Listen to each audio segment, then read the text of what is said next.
everyone. This is LC Sun. So glad to see you today and have you join me for this wonderful discussion we have today on diversity in fantasy. So I am so excited. First of all, I want to say thank you to the Right Women's Book Fest for allowing us to come together and have these wonderful workshops to share with you. And I'm excited to be one of the presenters today to talk to you about diversity in fantasy. Now, let me make a few introductions to talk about who I am before we get started. My name again is LC Sun. I am a fantasy author and have been writing all my life, but I published my first book in 2019, and my first book is called Beautiful Nightmare. So I'm going to show you my first book. Here it is, Beautiful Nightmare. We'll talk about it a little bit later, but Beautiful Nightmare is my first book, and everything that I've written so far has been in the Beautiful Nightmare series. I personally am from the DMV. I do have roots in Carolina, where I was born, but my roots, I grew up near the nation's capital for the majority of my life. I am a wife and a mom of 3 humans and a beagle. And speaking of the beagle, you'll probably hear her making lots of sounds and moving around as she does this time of night. So if you, while I'm recording, so if you hear that, please excuse it, but it's her home and I'm just here taking up her space. Anyway, and for all of you other dog lovers out there, you understand how this goes. But again, my name is Elsie Sun, and I'm here to talk to you today about diversity in fantasy. So first thing I want to talk about is why diversity in fantasy. And specifically for today, we're going to be looking at this discussion of diversity as it relates to fantasy books and how to create diverse characters in fantasy. Now, most of what I'm going to share can be utilized in areas like romance genres and thrillers and so forth, but specifically, I'm going to be doing a lot of my references based on what we know in fantasy. So just kind of keep that in mind for where I'm coming from today. But of course, feel free to use everything that I'm discussing beyond that, okay? Now, you may ask, why diversity in fantasy? Why is that important? Well, it's important because we live in a very diverse world. This world is filled with people of all nations, creeds, ethnicities, nationalities, backgrounds. And so we want to make sure that we are being inclusive in our writing as much as we can be. Obviously, we don't want anyone to be a fraud, but we do want to see diversity. And for most of us who are who want to write diverse characters, a lot of times, and we say show of hands here, how many of you want to write, but you feel a little afraid. So we're going to talk about how you can get over your fears or some of the anxieties or concerns you have about creating diverse characters. Now, specifically for this workshop, we'll be talking about diverse characters as it relates to nationalities and ethnicities. We will not really talk about persons with disabilities and or the LGBT plus community. Not because those communities aren't important, but I would have to make a part 2 and a part 3 for that. So for today, we're going to be talking about nationalities and ethnicities, race, things of that nature, just to kind of summarize it. But I do have very heavy, not heavy, but other things I would love to share when it comes to things about working with diverse characters of disabilities in that, because I spend my 9 to 5. That's what I do, working with persons with disabilities, right? So for me, that's a very, very personal thing and very touching thing, because that's what I've devoted my life to in my day job. And so I would love to share that. But again, we'd have to do a part 2 on that. And of course, speaking about persons in the LGBT plus community, that would also take another workshop to understand the nuances and how to include those diverse communities within your books, if you've never done so before. But again, for today's purposes, we'll be talking about persons, race, skin tone, nationality, ethnicities, how to include that in your book. Now, it doesn't go without saying that I'm Black. So I'll be primarily speaking a lot about my understanding of my culture and how to incorporate that. But I will also bring up how I go about incorporating other cultures into my books as well, because obviously I am, you see what I what you believe I am, right? And so that's how we'll go from here. So why representation matters. When I was growing up, I loved all of the Disney movies and shows. I really loved the different princesses and everything. But then for me, because I love vampires and things of that nature, I noticed I never saw me. I noticed I never saw me. It took a long time before I ever saw a Black vampire.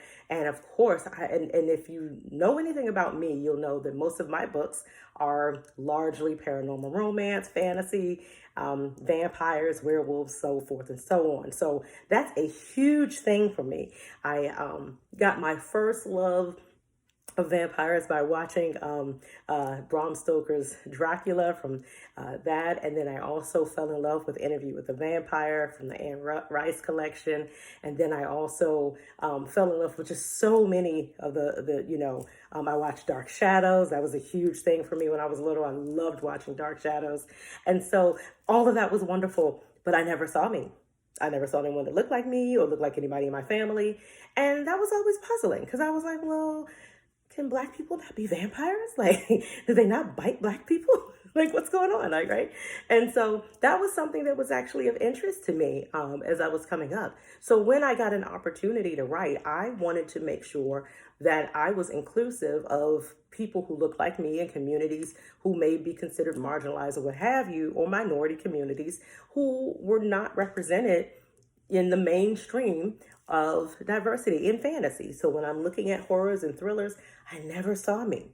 And I wanted to make sure that the next generation could see themselves. So it is important because, as we have a lot of the debate right now about, whether mermaids should be Black, right? We have a beautiful book out there that's telling us that it's possible before, even though this is wonderful what Disney is doing, but there's a wonderful book out there called Skin of the Sea. Check it out. Beautiful, right? So there is an ability to have right?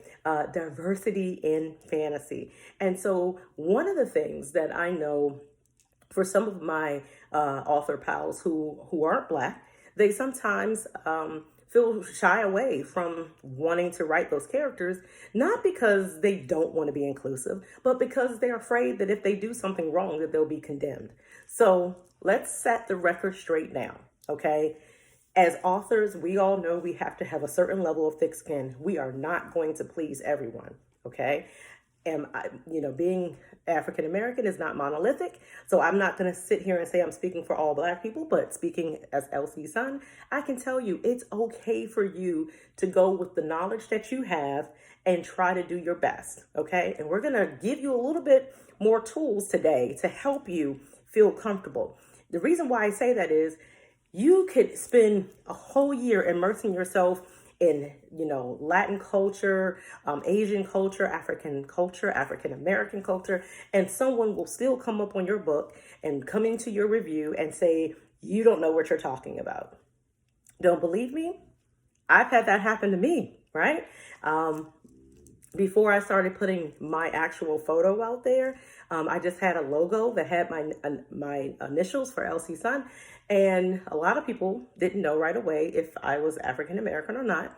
And so when they would read my books, I had comments in some of the reviews saying, oh, this person must not know Black people because Black people don't do that. I'm Black.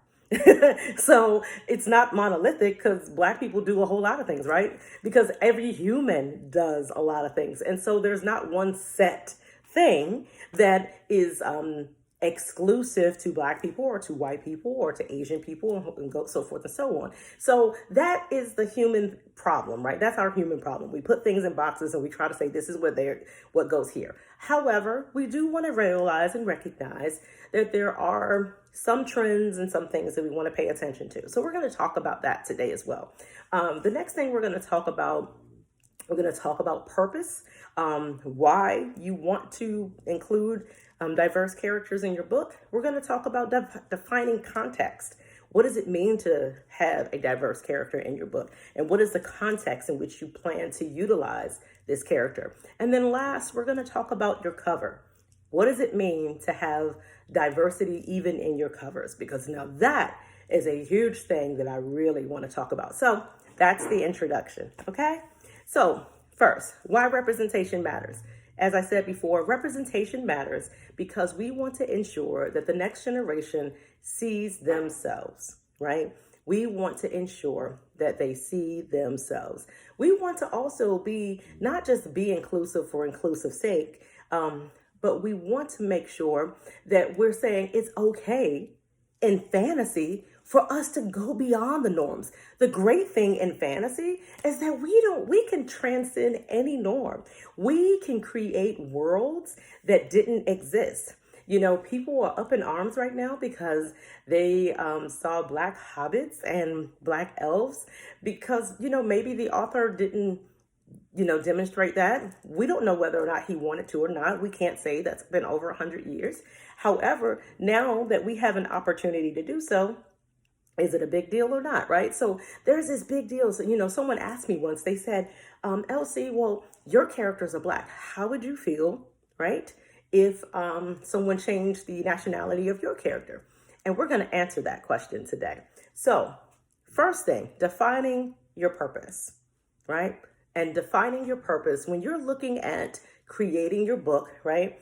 Whether you're a plotter or a pantser, however you choose and utilize, whatever your outline strategy is, when you're putting your book together, when you say, I am writing ABC book, you're obviously putting together an outline. In that outline, when you make the decision to create your characters, some of you may utilize planning sheets of guides. You may utilize different apps or different software where you can put in your characters. Defining your purpose is important because when you understand what the purpose is of your book, it really helps you frame how your characters fit. So you don't really have to think hard and long about it. When you define the purpose of your book, what story you're trying to tell, what you want the reader to walk away with, this is when you can begin to define that. Now, if you're a pantser like me, you can plot and plan all day, and then you'll be in the middle of a scene, and you're typing away, and then next thing you know, a new character comes to mind. If you're like me, and so then what happens? You have to stop in the middle of what you're doing, and then start researching, and then you're like, oh, what kind of names would fit this particular character? And if they were from here in this time, zone, what would their name be? What kind of name would work? And so those are the types of things you do anyway as an author. So these aren't things that are things that we're not doing anyway. So it's just a part of the process. So the reason why I'm telling you this is because I think a lot of times we overthink it and then we talk ourselves out of it. This is all a part of your author plan anyway. This is all a part of your author process anyway. So you'd already be doing these things. And so in this particular instance, you'd be doing it for a person of color. You'd be doing it for someone who's Asian. You'd be doing it for someone who's Latin. You'd be doing it for someone who's Black. Whatever the case here, right? And I'm just throwing out the big names. Obviously, there are other cultures, and so please don't take any offense to this. I'm just throwing it out. But again, this is what you'd have to do, right? So you would be doing this anyway. So this is defining purpose. The next thing, define context. We're going to take a moment and stay here for a second. Okay, so get your notepad out if it's not out already, and we're going to define context. This is important. So there are two types of context we're looking at when you are deciding on a character. There's the cultural context of the person and the surface context of a person, okay? Or character. Let's say character, right? So we can back off of the humanness of it for a moment. The cultural context and the surfacey context. What context are you writing this character from? Now, sometimes you are writing a person from a cultural context. I'll give you an example. Most of us are probably familiar with Marvel's movie Black Panther, right? A lot of people said, oh, well, what if someone made Black Panther white? Interesting. And you can try to challenge that, right? However, the cultural context of Wakanda and the Black Panther, at least the first one, I'm not going to get into all of the comics, at least the first one, the cultural context was an African person of descent. It was written as the cultural context. So this is why when you are defining your purpose and you are deciding to utilize a person of color, and this doesn't matter even if you are a person of color, because I had to do this myself, right? When you are writing, you have to decide whether you are using a cultural context. For example, again, looking at Wakanda, looking at Black Panther, that is a cultural context character. Okay, so that means the backdrop, the way they interact with each other, their speech, the world building, all of that will be centered around a culture. Okay, a specific culture, a nationality, an ethnicity, but it will be centered around that. So cultural context, if you decide to make that type of character, that's what it is. Okay, very, very important. Very, very important. Now, one of my favorite vampires of all time, his name is Blade, right? Another Marvel. If you read my bio, you'll see that I grew up reading all my brother's Marvel characters, comics and stuff. So I'm a big Marvel person. Now, Blade, as much as I love him, as much as I was very, very excited to have, Wesley Snipes kick butt, and be that Blade character and see that cinematically and also read it in the comics, his context is actually surfacey. What do I mean? Where he was born, who his mother was, his conditions were still very surfacey, right? Blade's character was surfacey, and if you wanted to, you could switch him out with any other ethnicity or nationality, because the context is that he is a daywalker. The context is that he has an ability that other vampires do not have. His ability is to walk in the sun. Has nothing to do with the color of his skin. So that is what we call a surfacey context, right? A surface context.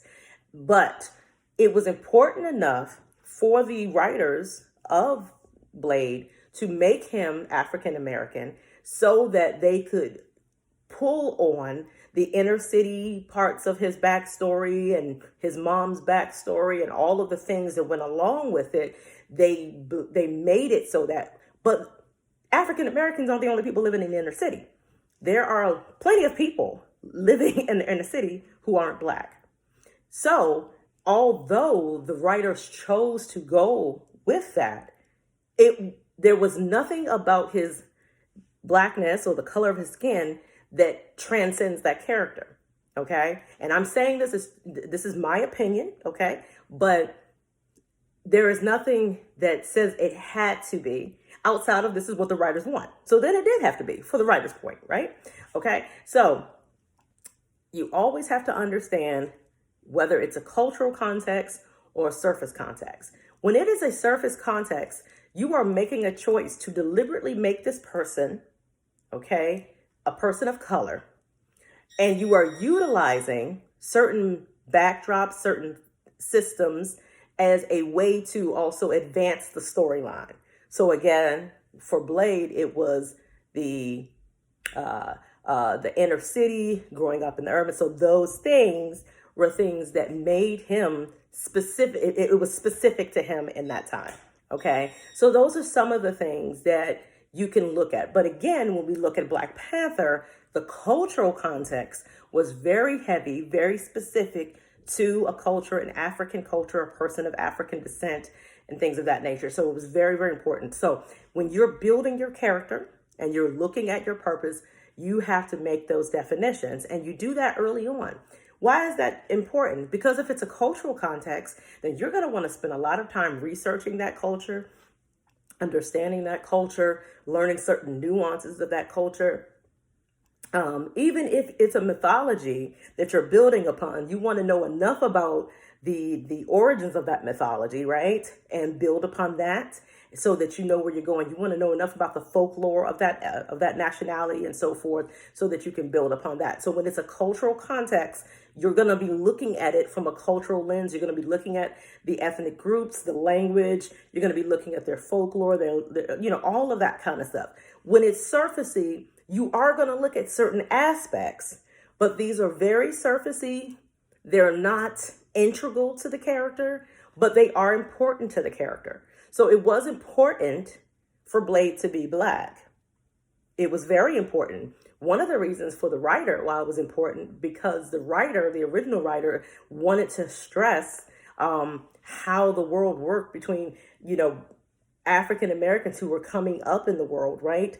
Against people who said, oh, you have privilege, but we want your privilege, right? It was a kind of weird thing. And so he was like the advanced version of what the others were, the other vampires, and they didn't like it, right? So they were utilizing race to kind of play against that with the vampirism. But again, still very surfacey. Could have just as easily been someone of South Asian descent. Could have just as easily been someone of Latinx descent. Very, very easily, okay? But for that particular scenario and that author's choice, they chose to do that. But again, cultural context, surface context. Either way, you will need to do a level of research. For my characters, I have done both.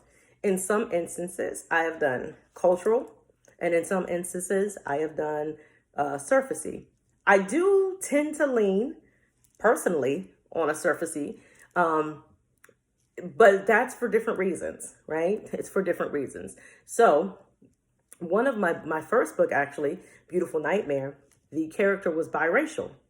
And I wanted to make that a cultural part of the context for her. It's because it's a person, this character, her name is Demina, and she kind of straddles two worlds. And I wanted to kind of deal with that in every aspect of her life. Someone who's living as a human, finding out that they're a little bit more than human. Someone who had a mom of color and a father who was white. Someone, so she has all of these dichotomies that she's constantly battling and dealing with in her life. She understands prosperity, but she also understands, poverty. She understands all of these things. And so she sits kind of holding and weighing scales constantly in her life because she's always juggling two sides.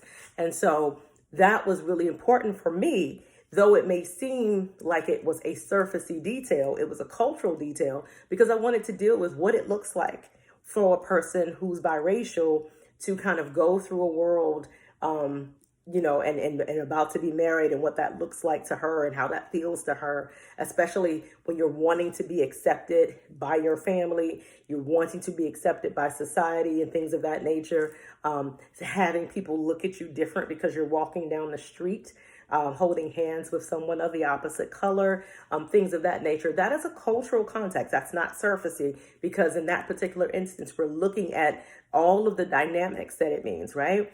And cultural context does not necessarily mean Wakanda every time. In my particular story, Demina lived in the nation's capital.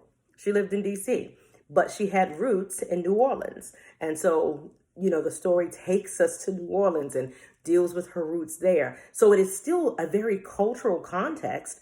Her name is actually, Creole, her family, her mother. And so she begins to learn about all these other cultural parts of herself, that she didn't know before because things were hidden from her. I'm giving a little bit away, but just to help you understand how we deal with cultural and surfacey.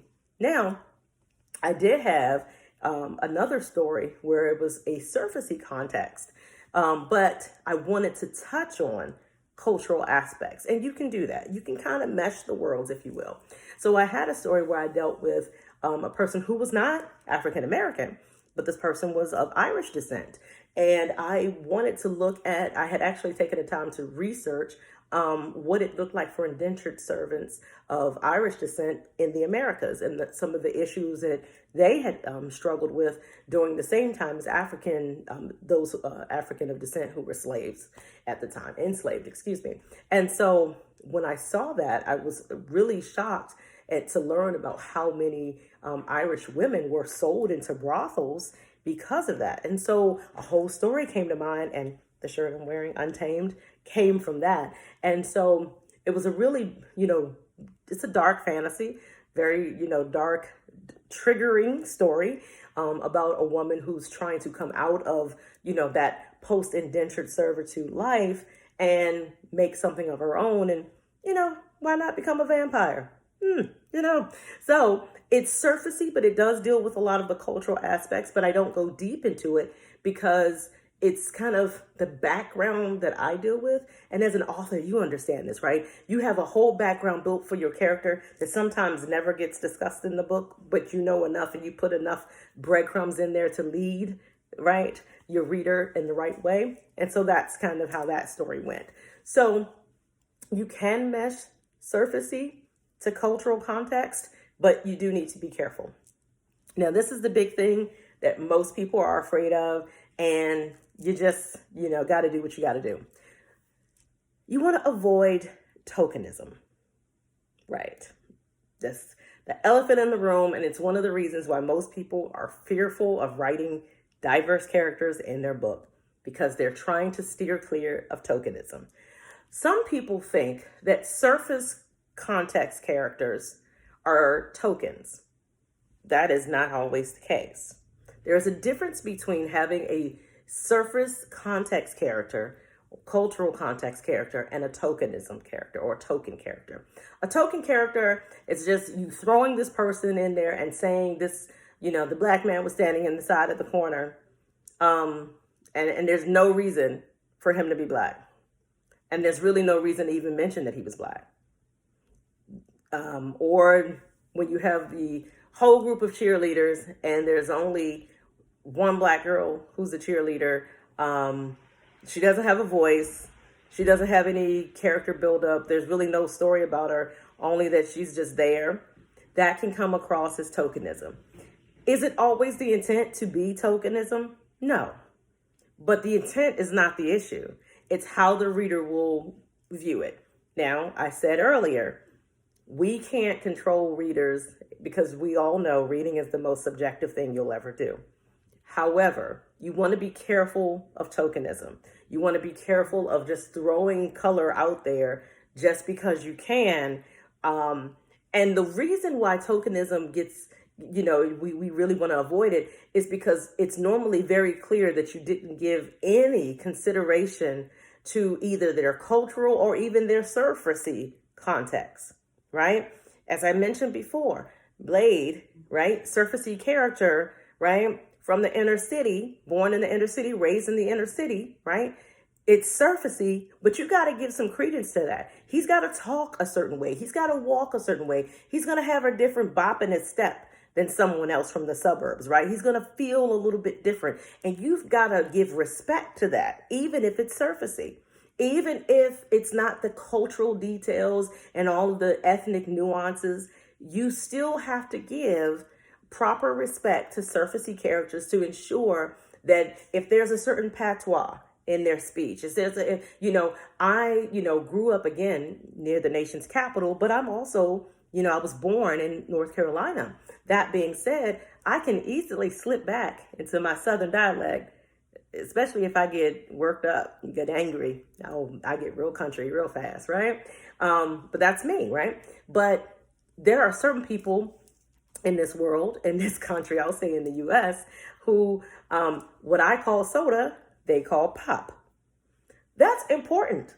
That's very important, because though it may be surfacey that this person is from the Midwest, I want to give respect to the fact that this person is from the Midwest and that they don't call soda, they call it pop.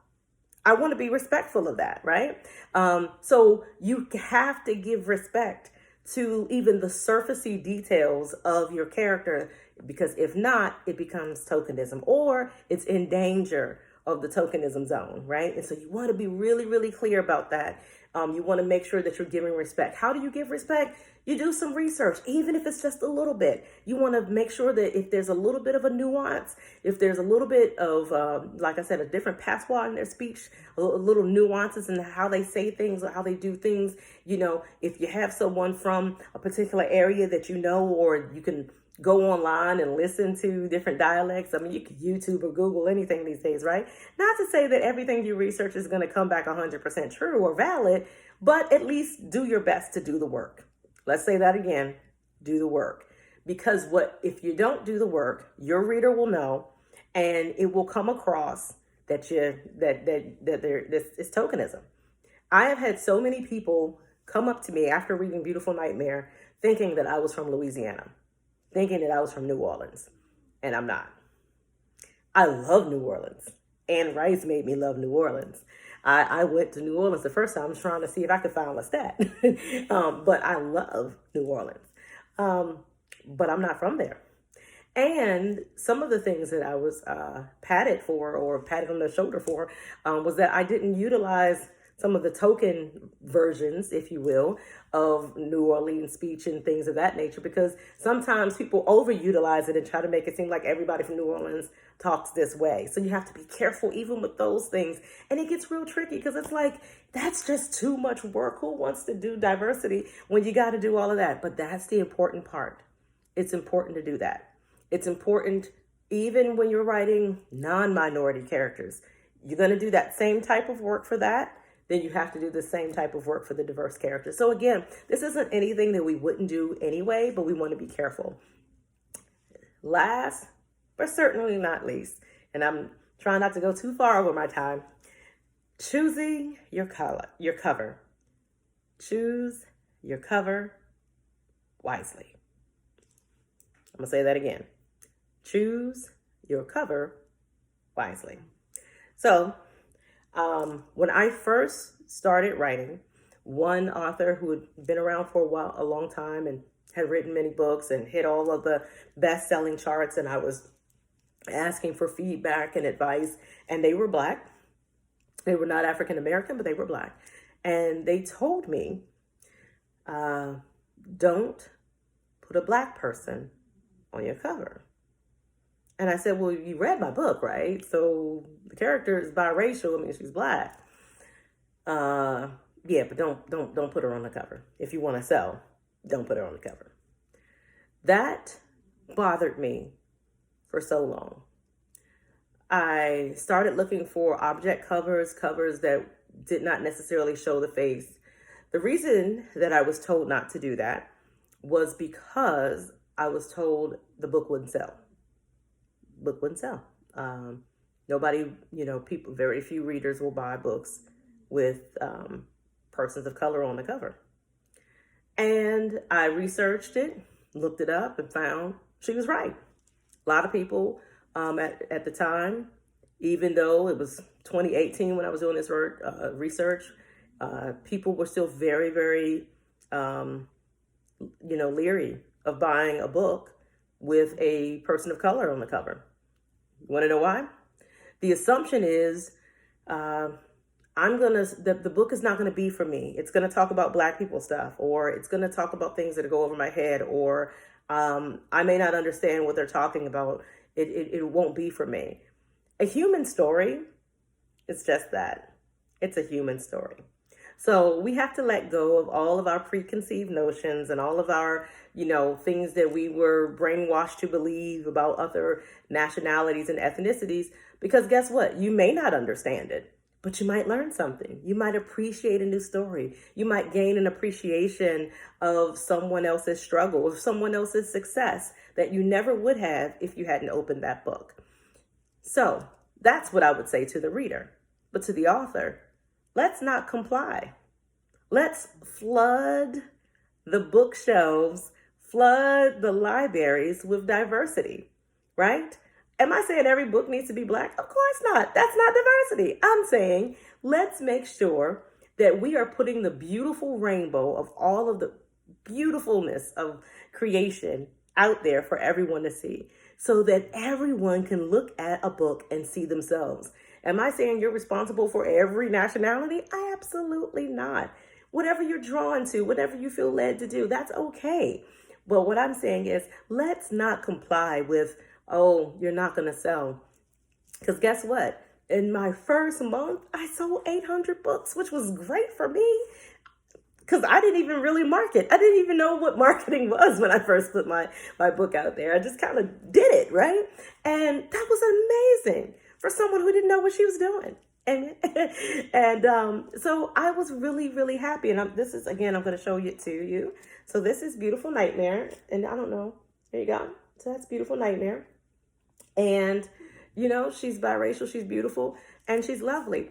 And I was like, oh, my goodness, you know, people bought it. People liked it. And the funny thing is, it wasn't all Black people who read it, right? So it was all types of people. My book has been in Australia. My book has been in India. My book has been in Germany. My book has been in Kosovo. It's been places that my feet have never touched. And that's the power of books. So don't shy away from it. My highest selling book is actually one of my more recent books, and it showcases a beautiful Black woman, and it's called One Winter's Kiss. This is One Winter's Kiss, right? Beautiful cover. Love it. Love it, love it, love it. And in my credits, I'm going to put all of the cover designers that have done these books because they're just amazing. This is another one of my covers. This is Awaken. This is part 2 of Beautiful Nightmare. And then the book I mentioned earlier, the one that I'm wearing my apparel for, Untamed. This is Untamed. Dark fantasy, very siren-y, isn't it? Hint, hint, right? So this is Untamed. See her beautiful red hair. Oh my God, I was like, oh gosh, I just love her. This is like my favorite person. I love Chartreuse. I love her. And so, you know, I thought it was really, really important to kind of show those to you all because I wanted you to see the diversity in covers. I don't just write, I love writing diverse characters. My entire series is diverse. Sometimes there'll be someone of color on the cover. Sometimes they won't be. That just depends on what the book is. And so you have to do what's true to you because you don't want to be a fraud. But when you're choosing your cover, right, you weigh the pros and cons. Now, the person who told me, to be fair, you know, she was concerned about my bottom line. She wanted me to sell. She said, let them fall. She said it was years before she ever put her face out there. And by the time they realized she was Black, they just had to go with it, right? And so that was her success strategy, and that worked for her. That's up to you. If you're, you know, a person of color and you're a little bit leery about it, you know, you have to do what works for you. For me, I'm an omnivert. Not one to necessarily shy away from things. So I was just like, yeah, no, I'm going to put it out there. And I want the readers who want this. That's the reader I want. And that's something that I think is crucial for all of us, right? You want the reader who wants you. That's true of any book that you write. So that wouldn't change either way. So that's something important. Choosing a designer. So when you're looking for a cover designer, and you want to put a person of color on the cover, make sure you do your homework, okay? And I said before, I'm going to, in my credits, give all of the cover designers credit that I've worked with for the books that I've shown. And it's actually just 2 for the ones that I've shown today. But I have worked, and it's funny, the one who did both of my books of people of color, neither one of them were Black. So you don't necessarily need to go find a Black designer or a person of color designer to do really good work, right? You just need to find someone who knows what the heck they're doing. That's the bottom line. You need that, whether it's a diverse character or not. Just find somebody who knows what the heck they're doing and vet them and see their work and make sure their work is consistent, and that they, you know, they do what they say they do, right? So that's one of the things that you have to do. Do your homework to ensure that the cover tells the story. So like I said, you know, when you put a diverse or person of color on your book, pay attention. pay attention to what your sales looks like. I was actually really surprised, despite what my friend had told me, that I did as well as I did in the first month. But the one I just showed you, One Winter's Kiss, has hit Amazon's #1 charts for multiple months. For 6 months, it stayed on #1 in Black and African American fantasy. And it was right up there with traditionally published books like Skin of the Sea and Within Her Walls. And I was like, oh my gosh, my baby's sitting up there. And it was on Goodreads Listopia in African American fantasy and Black fantasy. And it just made me excited. And I was like, that's amazing, right? So, and again, I have a finite marketing budget. So I don't have a big budget to just kind of throw out there. And it still did well, okay? So do not shy away from writing diverse characters for fear that it's not going to do well. We have to continue to not comply. That's the whole point of why I love saying I'm untamed. I'm not going to be tamed, right? And don't you be tamed by the world circumstances to tell you to fit in this particular box so that you can be successful. No, break the box down, get out of the box, and stand on top of it, grab your microphone and do what you got to do and show the world this is my book. And guess what? If we're all doing that, then they will comply, not us, right? So I hope this helps you a little bit, encourages you a little bit to go forward and put yourself out there. Don't shy away from writing diverse characters. Don't shy away. Oh, but I will say something important before I go. Sensitivity readers. Those are important. When you are looking for people to do your alpha and your beta reads, do look for sensitivity readers. Really important. I will tell you, when you're doing fantasy, it's important to use sensitivity readers even if you don't think the characters are diverse. Sometimes, especially for those who write monster books, you have to be very careful. You do need to be careful that you don't touch certain sensitivities of other ethnic groups and nationalities, right? I know for me, for example, I use terms to describe a person's skin tone. And a lot of times they're like the food, right? So for Black people, I'll use things like toffee colored skin, cocoa covered skin, caramel kissed skin, things of that nature to describe complexion. For myself, I would say, walnut covered skin or pecan textured, right? I use food a lot. That's just me. I talk about food a lot, So, so that's a way that I utilize. I think food is a lot softer of a descriptor than, so let's try this, right? If I say, that he was his smoldering sexy eyes on his sweaty skin made him look like a hot cup of mocha, right? I'm basically telling you that this Black guy is looking sexy, right? Right. That's better than saying he looked like warm mud. That's not nice, right? So you want to be careful, right, of certain descriptors, because some descriptors can come across derogatory and just not paint a pretty picture. Like, who wants to think about a guy looking like mud? Like, I don't know, that doesn't sound good. But when you're trying to describe, especially with skin tones, I know that gets kind of, hairy. But, not only do you do that with minorities, we do that with white nationalities as well, right? We say olive skin, things of that nature, bronze skin, things of that nature. Now, bronze can go a lot of different ways, but we utilize that. You want to stay away from certain things. So make sure a sensitivity reader will help you pick up certain things that you may have either missed, or you may be leaning in a certain way. You want to be a little bit careful of that. So just be careful. If you don't have a sensitivity reader, read it yourself. Read it out loud, like with your mouth, like not just read it with your eyes, but open your mouth and say the words and see how it sounds to you, and sit with it for a second and see, how does that sound? And then think about, if that person was your close friend, would you say it to them? Right? Would you say that? Right? Now, granted, half the stuff we say in books, we wouldn't say to people anyway, but still, like, would you say it? Right? So that's just something to consider. Sensitivity readers, If you don't know any groups, there are a lot of people out there who do provide sensitivity reading, but look for some.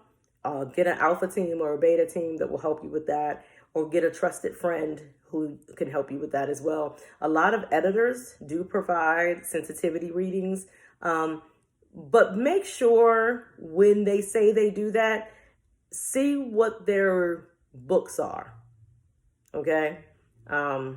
Because if none of their books include people of color, then we'd have to argue whether or not it's sensitivity for what, right? And again, we're talking about diversity and as it relates to nationalities and ethnicity. Some may be sensitivity readers for persons with disabilities.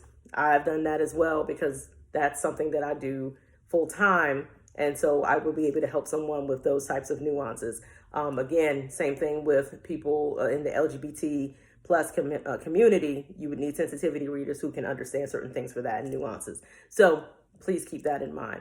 Again, I hope this has been helpful. We're at 45 minutes. I've enjoyed myself. I could talk about this all day, as you can see, but I'm not going to hold you any longer because there are tons of virtual workshops that you can attend.